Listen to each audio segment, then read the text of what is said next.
దేశంలోని రహదారులు నిత్యం నిత్తురుడుస్తున్నాయి. రోడ్లపై గుంతల కారణంగానే ఏటా 4,000 మంది వరకు మృత్యువాత పడుతున్నట్లు నివేదికలు చెబుతున్నాయి. పైగా రహదారుల నిర్వహణ, దెబ్బతిన్న వాహనాలకు మరమ్మతులు, ఇంధన నష్టం, సమయం వృధా వంటి కారణాల వల్ల ఏటా సుమారు 35,000 కోట్ల రూపాయల నష్టం వాటిల్లుతుందని అంచనా. 1970-90 మధ్యకాలంలో నిర్మించిన రహదారులు దశాబ్దాల పాటు మన్నికగా ఉండేవి. అప్పట్లో సాంకేతిక పర్యవేక్షణ కఠినంగా ఉండేది. రహదారి నిర్మాణంలో ప్రతి పొరను నిర్దిష్ట ప్రమాణాల మేరకే వేసేవారు.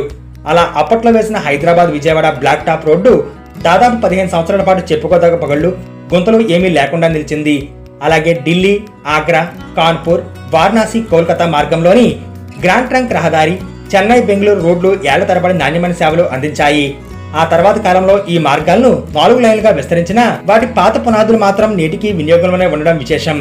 వాటి నిర్మాణంలో base course, sub grade grading వంటి ప్రక్రియ అత్యంత నాణ్యంగా చేపట్టారు.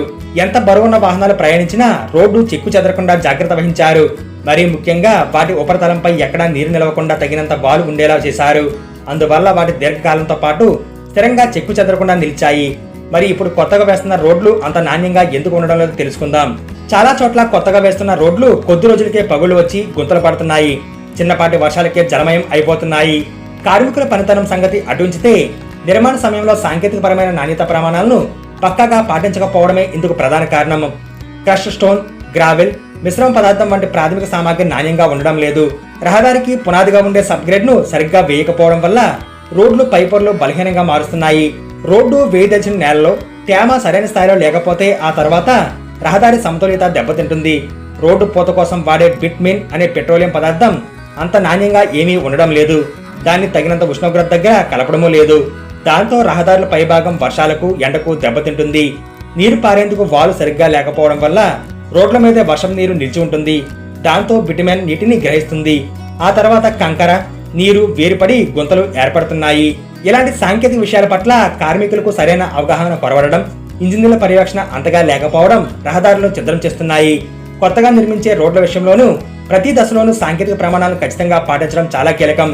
ముందుగా ప్రతిపాదిత మార్గంలో తప్పనిసరిగా నేల పరీక్షలు చేపట్టాలి. భారత రోడ్ కాంగ్రెస్ మార్గదర్శకాలు, పేమెంట్ సైన్స్ ప్రమాణాల ప్రకారమే సబ్గ్రేడ్ తయారీ, నేల బేరింగ్ సామర్థ్యాలను పరీక్షించాలి. తేమ లేకుండా ఉండడం కోసం రోడ్డు పొరలను రోలర్తో అదవడం ముఖ్యం. ఇది గాలిని తొలగించి రోడ్డు బలాన్ని పెంచుతుంది. రోడ్డు నిర్మాణంలో అన్ని పొరలు సక్రమంగా, నిర్దిష్ట మందంతో ఉండేలా జాగ్రత్త వహించాలి. ప్రతి పొర తాలూకా సాంద్రత, గ్రేడేషన్, మందాన్ని ల్యాబ్ పరీక్షల ద్వారా ధృవీకరించాలి.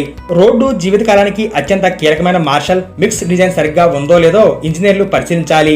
రోడ్డు మధ్య భాగం నుంచి 2-3% క్రాస్ వాల్ ఉండేలా చూస్తే రోడ్డు అంచు బలపడి వాన్నీరు సరిగ్గా పారుతుంది. దీనికి తోడు రహదారికి ఇరువైపులా నీరు పారేందుకు తగిన ఏర్పాట్లు చేయాలి.